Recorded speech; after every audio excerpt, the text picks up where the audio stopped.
ኢየሱስ ክርስቶስ አማላጅ ነው ብለው የሚያምኑ ሰዎች ወይም ደግሞ ፍጡር ነው ብለው ለሚታመኑ ሰዎች የቶማስ እምነት ምንድነው? በነገራችን ላይ ይሄ ትምህርት የሚሰጠው ኢየሱስ አማላጅ መሆኑ ትምህርት የሚሰጠው ኢትዮጵያ ውስጥ ብቻ ነው። ለምን ሲባል በመላው ዓለም ያለ ክርስቲያን ክርስቶስ መካከለኛ እንደሆነ ያምናል ከኢትዮጵያ በቀር። ዛሬ ብዙ ሰዎች ኢየሱስ ክርስቶስ አምላክ አይደለም፣ ኢየሱስ ክርስቶስ አማላጅ ነው፣ ኢየሱስ ክርስቶስ ፍጡር ነው፣ ኢየሱስ ክርስቶስ እንዲህ ነው የሚል የተለያየ አስተሳሰብ ያላቸው ሰዎች አሉ። ቶማስ የሚነግረን ግን ምንድነው? ማንም ኃጢአትን ቢያደርግ ከአብ ዘንድ ጠበቃ አለን፣ እርሱም ጻድቅ የሆነ ኢየሱስ ክርስቶስ ነው። የነሱ ላይ ከአብ ዘንድ ጰራቅሊጦስ አለን ይላል። ጰራቅሊጦስ የግሪክ ቋንቋ ሲሆን በአማርኛ ጠበቃ ማለት ያለው ኢየሱስ አምላክ ነው። አማላጅ በሚል አስተሳሰብ፣ ፍጡር በሚል አስተሳሰብ፣ በሌላ አስተሳሰብ የወደቃችሁ የተሳሳታችሁ ሰዎች እንድትመለሱ ወንጌሉ ይሰብካል፣ ነቢያት ይሰብካሉ፣ ሐዋርያት ይሰብካሉ። ኢየሱስ ክርስቶስ ማን ነው? እሱን ማንኛውም ሰው ከመለሰ በቃ ይማልዳል የሚለው መጀመሪያም ግራ ይገባው። ሲጀመር ኢየሱስ ክርስቶስ ማን ነው? ፍጹም አምላክ ፍጹም ሰው። ቶማስ ጌታ በተነሳ ጊዜ ደቀ መዛሙርቱ አዩ፣ እሱ አላየሁም ማለት በሳምንቱ እሑድ ተገለጠለት። ቀድሞ ግን ምን ብሎ ነበረ? እንዴት ተነሳ በሚል እኔ ካላየሁ አላምንም፣ ችንካሩን ምልክቱን ካልዳሰስኩ በጦር የተወጋው ጎኑን ጣቴን አስገብቼ ካላየሁ አላምንም ብሎ ነበረ የጌታን መነሳት። ስለዚህ የቶማስ እምነት በምንድነው የተረጋገጠው? ክብር ይግባውና መድኃኒታችን ኢየሱስ ክርስቶስ ምን ብሎታል? ኢትኩን ናፋቄ አላ እመን፣ መናፍቅ አትሁን፣ እመን፣ አትጠራጠር፣ እመን ነው ያለው። የቶማስ ማመኑ ከንግግሩ የምስክርነቱ ቃል ምን ነበረ? ቶማስም መለሰ እንዲህም አለ፣ እግዚእየ ወአምላክየ፣ ጌታዬና አምላኬ። ጌታዬና አምላኬ ስተዋቸው ሁለቱም ለአምላክ የሚሰጡ ናቸው። ይልቁንም ጌታ የሚለው ግን ለሰዎችም ይሰጣል። አምላኬ ተብሎ ለሰው አይሰጥም። አምላኬ ከሌ እንደምን አሉ አይባልም። ጌቶቼ ሲባል አልሰማችሁ? ጌታዬ እንደምን አመሹ፣ ኖር ጌታዬ እንደምን አሉ፣ ደህና ነዎት ሆይ፣ እንደምን አላችሁ፣ ጌታው ደህና ነህ ሆይ እየተለመደ ነው። ስለዚህ ጌታዬ ያለበትና አምላኬ ያለበት ራሱ ረቂቅ ምስጢር አለው በተዋሕዶ ቤተክርስቲያናችን። ቶማስ በረከቱ ይደርብንና ጌታ አምላኬ ብሎ ሲመሰክር ሲዳብሰው ሲዳስሰው፣ ምክንያቱ ልንገራችሁ። ጌታ ያለ ለምን ዳሰሰው? ስለዳሰሰው ስለነካው ጌታዬ አለ። የነካው ስጋ መለኮት የተዋሃደው የአምላካችን ከሁለት ባህሪያት አንድ ባህሪ ከሁለት አካላት በተዋህዶ አንድ አካል የሆነውን ኢየሱስ ክርስቶስን ነው፣ ወልድን ነው የነካው። መዳሰሱን አይቶ ጌታዬ አለ። እሳት መሆኑን ቢያይ ደግሞ አምላኬ አለ። በተዋህዶ ከድንግል ማርያም ተወልዶ እኛን ያዳነን ኢየሱስ ክርስቶስ አምላክ ነው። ዛሬ ብዙ ሰዎች ኢየሱስ ክርስቶስ አምላክ አይደለም፣ ኢየሱስ ክርስቶስ አማላጅ ነው፣ ኢየሱስ ክርስቶስ ፍጡር ነው፣ ኢየሱስ ክርስቶስ እንዲህ ነው የሚል የተለያየ አስተሳሰብ ያላቸው ሰዎች አሉ። ቶማስ የሚነግረን ግን ምንድን ነው ስንል ነቢያት የነገሩንን ነው፣ ሐዋርያት የሰበኩትን፣ ቶማስ ራሱ የሰበከውን ነው፣ ሰማዕታት የሞቱለትን ነው። ምንድን ነው ይሄ? ተዋህዶ ነው። ብሉይ ኪዳን በጠቅላላ የሚነግረን እኮ አምላክ መጥቶ ያድነናል። ስለዚህ አምላክ መጥቶ ሊያድነን ይሄን ያህል ቀረ፣ አምላክ መጥቶ ሊያድነን ይሄን ያህል ቀረ፣ ሙስና መቃብርን አጥፍቶ ከመቃብር ሊያወጣን ነው፣ የትንሣኤያችን በኩር ነው እንዳለ በአንደኛ ቆሮንቶስ ምዕራፍ 15 ላይ ቁጥር 20 የትንሣኤያችን በኩር ነው እንዳለ ያን ይጠብቁ ነበሩ። እውነትም ጌታ አምላካችን መጣ፣ ከድንግል ተወለደ፣ ሞትን ድል አድርጎ መቃብር ክፈቱልኝ መግነዝ ፍቱልኝ ሳይል በታላቅ ኃይልና ግርማ ተነሳ። አምላክ ነዋ። እግዚአብሔርነቱ አስነሳው፣ መለኮትነቱ አስነሳው። ስለዚህ ብዙ ሰዎች ዛሬ ኢየሱስ ክርስቶስ አማላጅ፣ ኢየሱስ ክርስቶስ እንደተራሰው ለስም አጠራሩ ክብር ምስጋና ይግባውና የሚያስቡ ሰዎች የቶማስ ምስክርነት ኃያል ምስክርነት ነው። ኢየሱስ ጌታ ነው፣ የጌቶች ጌታ ነው። ኢየሱስ አምላክ ነው፣ የአማልክት አምላክ ነው። ንጉሥ ነው፣ የነገስታት ንጉሥ ነው። መጀመሪያ አማላጅ ማለት በቀላል ቋንቋ ለመናገር ሊቀ ካህናት ማለት ነው። የካህናት አለቃ ማለት ነው። ለዚህ ጥያቄን በጥያቄ ልመልስ። ሊቀ ካህናት ማን ነው ነው? የካህናት አለቃ እንደሆነማ እናምናለን ካል እኮ እሱ እኮ ነው አማላጅ ማለት። አማላጅነቱን አልቀበልም፣ ሊቀ ካህናትነቱን እናምናለን። በቃ ሊቀ ክህነት አልገባህም ማለት ነው። ያልገባህን ለምን ታምናለህ? ሊቀ ካህናት ስንት ነው? ሁሌ አንድ ብቻ ነው። ባጭሩ ኢየሱስ ክርስቶስ ከማንም ያማልደን ምናምን የሚለው ጥያቄ የመጣው ወይም እንዴት ያማልዳል የሚለው ጥያቄ የመጣው ራሱን ኢየሱስ ክርስቶስን ካለማወቅ የመጣ። ኢየሱስ ክርስቶስ ማን ነው? እሱን ማንኛውም ሰው ከመለሰ በቃ ይማልዳል የሚለው መጀመሪያም ግራ ይገባው። ሲጀመር ኢየሱስ ክርስቶስ ማን ነው? ኢየሱስ ክርስቶስ ምንድን ነው? ፍጹም አምላክ ፍጹም ሰው። ጥሩ። ፍጹም አምላክነቱን እነማን ይክዳሉ? ጀሆቫዊ ተነሶች ሙስሊሞች ይክዳሉ።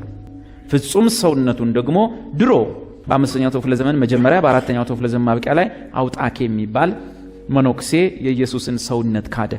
ይህን አውጣኬ የኢየሱስ ክርስቶስን ሰውነቱን ሲክድ ቤተ ክርስቲያን አወገዘችው። ከዛ በኋላ ኢትዮጵያ ውስጥ ግን የአውጣኬ ትምህርት ከ1980ዎቹ መጀመሪያ ጀምሮ የአውጣኬ ትምህርት ወረረው ሀገሩ። ፍጹም አምላክ ፍጹም ሰው ነው ብለው ሲያምኑ መድረክ ላይ ግን ፍጹም ሰውነቱን ይክዳሉ። ሁሌ ነው የሚክዱት። ራሱ አሁን ጥያቄ ቢጠይቁም እንደሚለው አምላክ ሆኖ እንዴት ያማልዳል ነው የሚለው። ምኑን ረስቶታል? አቤት ፍጹም ሰውነቱን ክደዋል። አውቴኪዝም የኢየሱስ ክርስቶስን አምላክነት ተቀብሎ ምንነቱን የሚክድ ነው፣ ሰውነቱን የሚክድ ነው። ሌላ ደግሞ አለ አሪያኒዝም ወይም የአሪዮስ ትምህርት። እሱ ደግሞ ሰውነቱን ተቀብሎ ምኑን ይክዳል? አምላክነቱን ይክዳል። ስለዚህ አሪያኒዝም የኢየሱስን ሰውነት ሰው ነው አምላክ አይደለም ብሎ የሚክድ እሱም የተረገመ ትምህርት ነው። የአውጣኬ ትምህርት ኢየሱስ ክርስቶስ ሰው አይደለም አምላክ ብቻ ነው፣ ድሮ ነው ሰው፣ አሁን አምላክ አይደለም፣ አምላክ ድሮ ነው ሰው፣ አሁን ሰው አይደለም፣ አምላክ ነው ብሎ ከትውልድ ውስጥ ሰውነቱን ያወጣ የክደት ትምህርት ይህ ኑፋቄ ነው እና ያንዳንዱ በጌታ ፊት መልስ የሚሰጥበት ቀን ቅርብ ነው። ኢየሱስ ጺምህን አይቶ አያከብርህም፣ ቀሚስህን አይቶ አይፈራህም፣ አስተምህሮን አይቶ ነው የሚሸልምህ። ለዚህ ኢየሱስ ማን ነው? ፍጹም አምላክ 100% አምላክ፣ ፍጹም ሰው 100% ሰው። ቃል ምን ሆኗል? ስጋ ሆኗል። በተዋህዶ ከበረ። አምላክነት ሰውነትን አላጠፋውም፣ ሰውነት አምላክነትን አልዋጠው። ቆላሲስ 2 በእርሱ ሰውነት 100% የመለኮት ሙላት 100% ተገልጠው ለዘላለም ይኖራል። ስለዚህ ኢየሱስ ማን ነው? ትላንትናም ዛሬም እስከ ለዘላለም ያው ነው። ምን? በሰውነቱ የመለኮት ሙላት፣ ፍጹም ሰው ፍጹም አምላክ፣ ትናንትም ዛሬም እስከ ለዘላለም። ስለዚህ ከ1980ዎቹ መጀመሪያ ጀምሮ እንግዳ ትምህርት እኛም አንዳንዴ እየመጣ ይሄድ ነበር መጨረሻ ወረረው እንዳለ። ለምን ሲባል ብዙ ሰው ጴንጤ የሆነ ተቸገርን። ብዙ ሰው ጴንጤ የሆነ ማርያም ታማልዳለች የሚል ጥቅስ ከየት ይምጣ? 66 ውስጥ ጠፋ። ከዛ በኋላ መጽሐፍ ቅዱስን አባቶች ናቸው የሚገባቸው እናንተ አይገባችሁም ተባለን። እሺ የገባቸው አባቶች ማርያም ታማልዳለች የሚል ጥቅስ ፈልጉ። በቃ ባይኖርም ተቀበል። በቃ አለ። ለዚህ ወጣቱ ኦኬ ይማልዳል የሚል ከእንደገና ደግሞ ለማማለዱ የተጻፉ ጥቅሶች እንግዲህ ስንት ሺህ ናቸው። ያ ሁሉ የኢየሱስ ምልጃ፣ የሰውነት ስራ፣ የመስዋዕትነት ስራ፣ የትንሣኤ ስራ፣ የሊቀ ክህነት ስራ፣ የመታየት ስራ፣ የመጋረጃነት ስራ፣ በሰውነቱ የሚሰራቸውን ስራዎች ሁሉ የሚናገር ስንት ጥቅስ እያለ በግልጽ የሚማልደው ክርስቶስ ኢየሱስ ነው እያለ ሰው ይህንም ባለመቀበሉ ማት አደናጋሪም አለ። አደናጋሪው ደግሞ እባብ ሆኖ አይመጣም። እውነት ውሸት እላቸዋለሁ እያለ ኢየሱስ ብርሃን ስለሆነ በግልጽ ስለሆነ እውነት እላቸዋለሁ ብሎ በግልጽ አወራ። መከራከር አትችልም፣ ግልጽ ያለ ቃል ስለሆነ። ሰይጣኑ ደግሞ ሲመጣ ምንም ሰይጣን ቢሆን ውሸት እላቸዋለሁ አይልም። የሚጀምረው እውነት ውሸት እላቸዋለሁ። ኦኬ የምታየው አንተ የትኛውን ነው እውነት የሚለው? አየሽ ወደው። ስለዚህ ማናቸው መንፈሳዊ ነገር የሚበየነው እነንትና ምን አሉ፣ እኛ እንዲህ ነው የምንለው፣ ጴንጤ እንዲህ ነው የሚለው፣ ጆቫ እንዲህ ነው የሚለው አይደለም። መጽሐፍ ምንድን ነው የሚለው? አለቀ። አየ በመጽሐፍ ቅዱስ ስላልተቻልን ያለ አማራጭ መጽሐፍ ቅዱስ ላይ ዘመቻ መውጣት። ዘመቱበት እንደሁድ መጽሐፍ ቅዱስ ተጨበርብሯል ይሉሃል አንዳንዶች። የታለ ተጨበርበር? ምንድነው ጴንጤዎቹ ሲያሳትሙት? እንዴ ጴንጤዎቹ ያሳተሙት የቱን መጽሐፍ ቅዱስ? ይኸው እኔ እንኳን ያስኩት ኃይለ ሥላሴ ያሳተሙትን ነው። ቀዳማዊ ኃይለ ሥላሴ የብርሃንና ሰላም የ1954 ትርጉም ግዕዝ ቁጥር። ጴንጤ የትኛው መጽሐፍ ነው ያሳተሙት? 1954 ቀዳማዊ ኃይለ ሥላሴ ጴንጤ ናቸው እንዳትሉኝ ብቻ። ንግስናቸው ራሱ በክርስትና ስማቸው ነው። የሰፈር ስማቸው ተፈሪ ነው። ሲነግሱ ግን በክርስትና ስም ነው እና የክርስትና ስማቸው ነው ኃይለ ሥላሴ እና እሳቸው ሙሉ ወንጌል ናቸው እንዳትሉ። ይኸው የእሳቸውን ነው ያዘው። ተዘመተበት። በኋላ አላዋጣም። ምን ይሄ ንጉሱ አይደሉ እንዴ ያሳተሙት? ያኔ ይሄንን ሁሉ የተረጎሙት የቤተ ክህነት ሰዎች አይደሉ እንዴ ሲባል ሌላ ደግሞ ዘዴ መጣ። ምንድነው? በእርግጥ ነው መጽሐፉ ልክ ነው፣ ግን ምንድነው እናንተ አትረዱትም። አይንተ እግዚአብሔር ካህናት እነሱ ናቸው የሚረዱት። የማት ዘመቻው። ከዛ ላይ የኛ ደግሞ ለብቻ አለን ተባለ። ቆየን። እሺ እናንተ ናምጡ 80 ያዱ። ይሄው 66 ውስጥ አለ። ይሁን ዘማን ጨምርበት፣ ሌላም ጨምር፣ 100 ከሞላህ ሙላ፣ ችግር የለም። 66 እኮ ውስጧል። የት ታመልጣላችሁ ሲባል አሁን የመጨረሻውን ሲያሳትሙ እቺ በዚህ ቢሉ ያልቻሉንን ክፍል መቀየር ጀመሩ። ስለዚህ የጆቫ ዊትነሶች ስህተት ውስጥ ወደቁ ማለት። ጆቫ ዊትነሶች ለብቻቸው መጽሐፍ ቅዱስ አሳተሙ። ሁልጊዜ መጽሐፍ ቅዱስ ትክክል የሚሆነው በምን ሲታተም ነው? በመጽሐፍ ቅዱስ ማህበር ባይብል ሶሳይቲ የሚባለው ምንድን ነው? ከኦርቶዶክስ፣ ከካቶሊክ፣ ከፕሮቴስታንት የተውጣጡ ሰዎች ቀጥታ የግሪኩን አሁን የኢትዮጵያ መጽሐፍ ቅዱስ ማህበር እንደዛ ኢቨን ዋናው ሰውዬ ምን እንኳን ሳቃቸው ኦርቶዶክስ ነበሩ እና ካቶሊክ አለች፣ ፕሮቴስታንት አለ። እነዚህ ቁጭ ይሉና ከ10 በላይ የሚሆኑ ሰዎች ናቸው። ሙሉ የግሪኳን ቃል በቃል ማንም የራሱን ትምህርት እንዳያስገባ ባይብል ሶሳይቲ ደስ የሚለኝ በገንዘብ መደገፍ ያለበት በቃ የመጽሐፍ ቅዱስ ማህበር ያሳተሙ መጽሐፍ ቅዱስ ምንም ማድረግ አትችልም። በቃ ምን ማለት ያንተን ምቾት መጻፍ አይችሉም። በቃ አይቻልም። አንዱን ይዘዋል። ጴንጤ ወደ ነገር እንዳያስገባ ኦርቶዶክሱ ይጠብቀዋል፣ ኦርቶዶክሱ እንዳያስገባ ካቶሊኩ ይጠብቀዋል። ማንም አይገጥም። ታዛ ቁጭ ቃል በቃል ወደ 78 ዓመት ሊፈጅ ይችላል። ይሄ ሁሉ ትርጉም ሲሰራ እልፍ የለም። 5 መስፈሪያዎች አሉ መጽሐፍ ቅዱስ የሚለው አንዳውት ይላል። መስፈሪያዎቹ በነዛ መስፈሪያ መሰረት እንደወረደች ተረጉማች። ስለዚህ ምንድነው የሚያደርጉት? በቤተ እምነታቸው ኑፋቄ ያለባቸው ቤተ እምነቶች ምን እንደሚያደርጉት ታውቃለህ? የራሳቸውን መጽሐፍ ቅዱስ ያሳተሙ ከባይብል ሶሳይቲ ውጭ ሆነ። ለምን? ኮንትሮል አለ። ያኛው ግሪኩን መቀየራቸው ዕብራይስጡ እንደወረደ ነው። ለዚህ ምን ታደርጋለህ? ሁሌ በቤተ እምነት ውስጥ ኑፋቄ ሲኖር፣ መናፍቅነት ሲኖር የምታደርገው ነገር የግል መጽሐፍ ቅዱስ ማሳተም። ለምን? በመጽሐፍ ቅዱስ ማህበራት በማህበር ከየቤተ እምነቱ መጥቶ የሚተረጎመው እንዳለ የግሪኩ ሴፕቱአጂንት ይባላል። የሰባው ሊቃናት እንዳለ ይመጣና ሙሉ ቁጭ ነው። ስለዚህ ወደኛ ሲደርስ ወደ ጠራ ነገር፣ ወደ አልተምታታ ነገር፣ ወደ የትም ሃይማኖት መድሎ የሌለው መጽሐፍ ቅዱስ ደረሰ ማለት ነው። ይሄ መጽሐፍ ቅዱስ ማህበር ለዚህ ነው ጥሩነቱ። ሁሉ ጊዜም ግን የመጽሐፍ ቅዱስ ማህበር መጽሐፍ እነሱ የዋሹትን ውሸት የማይደግፍላቸው መናፍቅነት በእምነታቸው ውስጥ ያለ ሰዎች ወይም ድርጅቶች የራሳቸው መጽሐፍ ቅዱስ ወደ ማሳተም ይላሉ። በዓለም ላይ ለመጀመሪያ ጊዜ እንደ እምነት ተቋም ለብቻ መጽሐፍ ቅዱስ ያሳተሙ የዋሽታወር ምስክሮች ሚኒስትሪ ወይም ጄሆቫ ዊትነስስ የሚባሉ ናቸው። በዓለም ላይ ለመጀመሪያ ጊዜ ከባይብል ሶሳይቲ ውጭ የቤተ እምነታቸው የራሳቸው መጽሐፍ የአዲሱ ዓለም ትርጉም የሚል ያዘጋጁ ጄሆቫ ዊትነሶች። ኦኬ፣ ጄሆቫ ዊትነሶች ከባይብል ሶሳይቲ ከመጽሐፍ ቅዱስ ማህበር ውጭ ለብቻ መጽሐፍ ሲያሳትሙ ምን ታስባላችሁ? ቀጥታ መጽሐፍ ቅዱስ ውስጥ የነሱን አስተምሮ የሚቃወሙ ጥቅሶችን ምን ማድረግ ነው? መቀየር ነው። አለቀ። ለምሳሌ ጄሆቫ ዊትነሶች ከመጽሐፍ ቅዱስ ጋር በጣም የሚጣረሰው አንዱ ትምህርታቸው፣ ዋነኛው ትምህርታቸው የኢየሱስ ክርስቶስን አምላክነት ወይም መለኮትነት መካድ። ስለዚህ ኢየሱስ ክርስቶስ ለዘላለም የተባረከ አምላክ ነው የሚል ጥቅስ፣ ከሁሉ በላይ ሆኖ የተባረከ አምላክ ነው፣ የዘላለም ሕይወትና እርሱ እውነተኛ አምላክ ነው፣ ከአብ ጋር እኩል ነው፣ እኔና አብ አንድ ነን ምናምን የሚሉ ጥቅሶች ላይ ምን ማድረግ ነው? ዘመቻ መውጣት። ተቀይረዋል በዘዴ እርሱ በእግዚአብሔር መልክ ሲኖር ሳለ የሚለውን ተቀይርና እግዚአብሔርን መስሎ ሲኖር ብሎ ይቀይረዋል። ቃልም እግዚአብሔር ነበረ ምናምን የሚለውን ታወርድና ቃልም እግዚአብሔርን ይመስል ነበረ። አዮ በባይብል ሶሳይቲ ኬርክ እዛው ዮሐንስ በግሪክ የጻፋትን ነው የምትቀይራት። ዮሐንስ ከጻፋት ውጭ ቻርልስ ራስል ያስተማረውን መጻፍ አትችልም። ባይብል ሶሳይቲ ውስጥ ሲሆን በግል ስታሳትም አንድ እግዚአብሔርን ካልፈራ ፍርድ አለ ብለህ ካልፈራ ማን ይዛል? አሳትማለህ፣ ታደናግራለህ ተከታዮች። ጴጥሮስ እንደዚህ አለ። ወንድማችን ጳውሎስ በጻፋቸው መልእክቶች ውስጥ ለመረዳት የሚከብዱ ብዙ ነገሮች አሉ። አንዳንዶች ግን ለገዛ ጥፋታቸው ያጣመሙታል።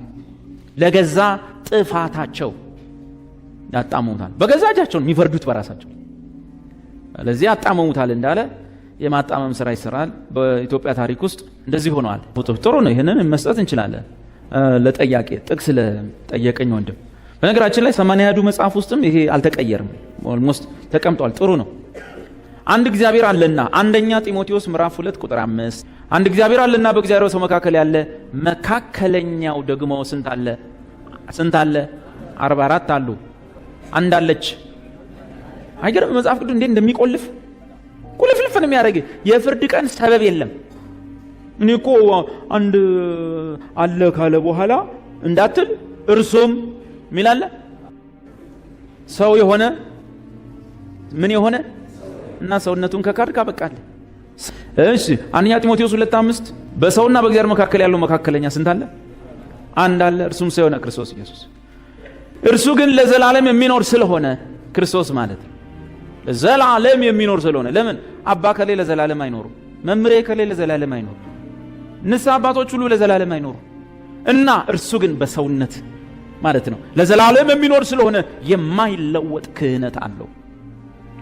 ስለ እነርሱም ሊያማልድ ዘወትር በሕይወት ይኖር ተነስቷል ከሙታን በሕይወት ይኖራልና። ስለዚህ ደግሞ አንቡልኝ በእነርሱ አይልም በእርሷ አይልም በእርሱ ወደ እግዚአብሔር የሚመጡትን ፈጽሞ ሊያድናቸው ይችላል። ዕብራውያን ምዕራፍ 7 ከቁጥር 24 ጀምሮ የማይለወጥ ክህነት አለ። ማን ነው ሊቀ ካህናት? ኢየሱስ ክርስቶስ ነግሬያለሁ። ኢየሱስ ክርስቶስ ካህን ሊቀ ካህናት ሰራዬ ኃጢአት ወደ ምሳሴ ያበሳል የሞተው ይሄ ደግሞ ሮሜ 8 ቁጥር 34 ነው። እንግዲህ እነዚህ ሁሉ ጥቅሶች የሰጠን ነው። ጠያቄ አንቺ ደግሞ ወይም አንተ ደግሞ ማርያም ታማልዳለች የሚል አንድ ጥቅስ ይዘልኝ ትመጣለህ። እኔ ወዲያውኑ ነው እናንተ ጋር መመጣው ጋቢ አድርጌ ወዲያው ይሄው ማርያም ታማልዳለች የሚል አንድ ጥቅስ ይሄው እኛ ሚማልደው ሚላለን ታማልዳለች ነው ሚል ምን ይዛችሁ እንደምትመጡ አቃል የለማ ጥቅስ ሲጠፋ ዝም ብለ የሚመስል ነገር መሆኑ የለማ ጥቅስ ታማልዳለች ነው አንድ ጥቅስ በሰማንያዱ በለው በግዕዝ መጽሐፍ ቅዱስ በለው በዕብራይስጥ በለው ማርያም ታማልዳለች የሚል አንድ ጥቅስ የምትማልደው እሷ ነች የሚል አንድ ጥቅስ ካመጣ እኛ እዚህ ምን እንሰራለን? እዚህ ቆርቆሮ ቤት ውስጥ እዛ ያለቀለት ሽታው ራሱ መዓዛው አንመጣም እንዴ? እዚህ ጴንጤ ጋር ምን ላበላቦነን? ኦኬ የሞተው ይልቁንም ታንኪዩ አባባ ታንኪዩ ግላቭ ሚገርም እኮ ቆርቆሮ ቤት አድርጎ ነፃ ያወጣል። እናንተም እውነትን ታውቃላችሁ፣ እውነትን ስታውቁ እውነት አርነት ያወጣቸዋል። እስማ የሞተው ዘሞተ ይልቁንም ከሙታን የተነሳው በእግዚአብሔር ቀኝ ያለው ደግሞም ስለኛ የሚማልደው ክርስቶስ ኢየሱስ ነው። ሊቀ ካህናት ነው። ሌላ ሊቀ ካህናት እንደውራ የሴት ሊቀ ካህን ራሱ አለን ነው አይደል? እሺ መልአክ ሊቀ ካህን ይሆናል? ገብርኤል ሊቀ ካህን መሆን ይችላል? አረ እንዴ ሊቀ ካህን ለመሆን ምን መሆን ያስፈልጋል? ሰው መሆን ያስፈልጋል። ዕብራውያን ሊቀ ካህናት ከሰው ተመርጦ ለሰው በእግዚአብሔር ነገር ላይ ለሰው ይሾማል። ከምን ተመርጦ? ለዚህ ቃል ምን ሆነ? ስጋው ምን ስለጠፋ? ለዘላለም የሚሆን ሊቀ ካህናት ስለሌለ። አንደኛ ዮሐንስ ምዕራፍ 2 ቁጥር 1 አያችሁ። ተንኮላቸውን ደግሞ ላሳያችሁ። እዚህ ጋር በአማርኛ እንዲህ ነው የሚለው፣ ማንም ኃጢአትን ቢያደርግ ከአብ ዘንድ ጠበቃ አለን፣ እርሱም ጻድቅ የሆነ ኢየሱስ ክርስቶስ ነው። ምን አድርገውታል መሰለ? ማንም ኃጢአት ቢያደርግ ከአብ ዘንድ ጠበቃ አለን ይላል። በአማርኛ የነሱ ላይ ከአብ ዘንድ ጰራቅሊጦስ አለን ይላል። ጰራቅሊጦስ የግሪክ ቋንቋ ሲሆን በአማርኛ ጠበቃ ማለት ነው። ለምን ፈሩ? ጠበቃ ማለት ጰራቅሊጦስ ማለት ጠበቃ፣ ተሟጋች፣ ተከራካሪ ማለት ጥሩ ነው። እስቲ አንተ ጥቅሶቹን አውጣና አሳየን። ለዚህም ጊዜ ገጣጥመን ይሄው 80 ያለው ጻፈ። እናንተ እንኳን እንደዚህ ልቡ እስኪ ጠፋታ ነውቡት። እኛ ያው ይዘናል። ውስጡ 66 አለ። በነገራችን ላይ 80 ሲባል ሰው ሌላ መጽሐፍ ቅዱስ ይመስለዋል። ሌላ አንዱ ለብቻ ያለ፣ ይሄኛው የኛ እዚህ ውስጥ አለ፣ እዚህ ውስጥ አለ። ሌላ ግን ምን አደረጉበት ነው? የተጨመረ ተጨማሪ ገብቷል፣ ተጨማሪ ገብቷል እንጂ 66 አለ። ማነጻጸሪያ ከጥንት ጀምሮ ያሉ መጽሐፍ ቅዱሶች። ምክንያቱም አሁን የጀመሩት ዘዴ አሁን እንኳን ትተውታል። ሲነቃባቸው ሰው ድሮን ስላገኝ የድሮው ላይ ይሉሃል። ይሄ ደግሞ በቅርብ የጀመረውት ነበር። የድሮው ላይ ይፈርዳል ነው የሚለው። አሁን ነው ይማልዳል የሚለው። በነገራችን ላይ ይማልዳል የሚለው ትርጉም እኛ የተረጎምነው አይደለም። ኃይለ ሥላሴ ዘመን የነበሩ ቤተ ክህነት ሰዎች የተረጎሙት ነው። ስለዚህ ከድሮ ጀምሮ ማየት እንችላለን።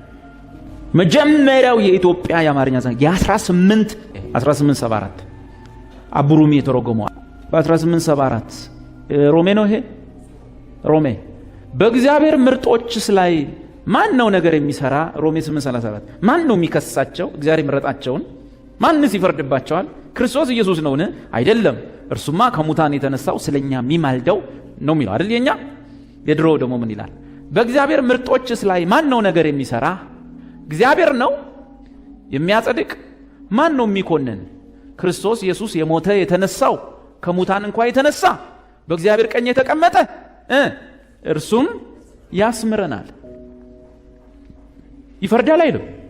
እሱ ምን ይለናል? ያስምረናል። እሱ ምን ያደርጋል? ያስምረናል። ይሄ ይፈርዳል ነው? ይፈርዳል ነው? ያስምረናል። ይሄ 1874 እዛ ጋር 80 አህዱ የ1983 ይሄ ድሮ 80 አህዱ የሚፈርድባቸው ማን ነው? ኢየሱስ ክርስቶስ ይፈርድባቸዋልና እንዴት ተደርጎ? ስለኛ የሞተው ከሙታን ተነሳው እግዚአብሔር አብ ቀኝ የተቀመጠው ጌታችን ክርስቶስ ይማልድልናል። 80 አህዱ ያስራ በአቡነ ተክለ ሃይማኖት ያዝልኝ የ2000 እርሱ ሲያጸድቅ የሚፈርድ ማን ነው? ክርስቶስ ኢየሱስ ሞቶ ከሙታን ተለይቶ ተነስቶ በአብ ሪና ቀኝ ማለት ነው ተቀምጧል፣ ስለኛም ይፈርዳል አሉት። አዮ ተንኮል መቼ? በቀደም ለ2000 ዓመት ሙሉ ይማልዳል የሚለው በቀደም ለት ይፈርዳል ተብሎ ይኸው ይሄ የበቀደሙ የ2000 ነው። የ2000 80 አህዱ 80 አህዱ ይታል ይፈርዳል ብለውልሃል። እዛ ጋር ምንድን ያሉት? 80 አህዱ አቤት ይማልድልናል። ግዕዙን እንየው። እዚህ ጋር ይፈርዳል ነው አይደል ያሉት? በአማርኛ ይፈርዳል ብለዋል አይደል? ግዕዛቸውን ግን አልቀየሩትም። ምን ብለዋል? መኑ ዘይኮነን መኑ ዘይኮነን ማን ነው የሚኮንነው? ክርስቶስ ኢየሱስ ዘሞተ ወተንሥአ እሙታን ወሀሎ ይነብር በየማነ እግዚአብሔር። ቀጥሎ ይወል አማርኛቸው ይፈርዳል፣ ግዕዟ ግን አልተቀየረችም። ወይትዋቀስ በእንቲአነ ወይትዋቀስ በእንቲአነ ስለኛ ይከራከርልናል። ተዋቀሰ ማለት ተከራከረ፣ ለመነ ማለት። ግዕዙ አልተቀየረችም። ለምን? የኢትዮጵያ ሕዝብ ግዕዝ አያውቅም። አማርኛዋስ ይፈርዳል። ይኸው ከስርም እንደዚህ ነው። እሺ ለመለሊሁ ያጸድቅ መኑ ዘከኑ ክርስቶስ ሞተ ወተንሥአ እሙታን ወሀሎ ይነብር በየማነ እግዚአብሔር ወይትዋቀስ በእንቲአነ። እንግሊዝኛው የታወቀ ነው። who is that condemns? it is Christ that died, yet rather that is risen again, who is even at the right hand of God, who also makes intercession for us. intercession የታወቀ